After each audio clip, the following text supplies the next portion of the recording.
সরকার চালাবে।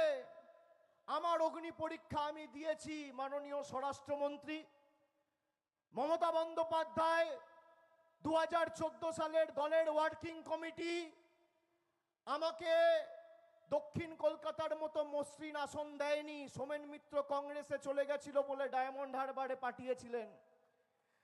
আমি প্রথমবার 71,000 ভোট, দ্বিতীয়বার 2019 সালে 3,22,000 ভোট, আর তৃতীয়বার অগ্নি পরীক্ষা দিয়ে 7,11,000 ভোট নিয়ে মানুষের আশীর্বাদে জিতেছি।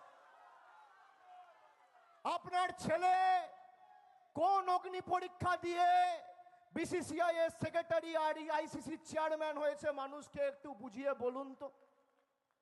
জয় শাহ কোন অগ্নি পরীক্ষা দিয়েছে?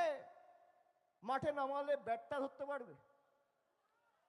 ক্রিকেটের ক জানে না, সি জানে না, সে ইন্টারন্যাশনাল ক্রিকেট কাউন্সিলের প্রেসিডেন্ট। কি অগ্নি পরীক্ষা দিয়েছেন আপনি?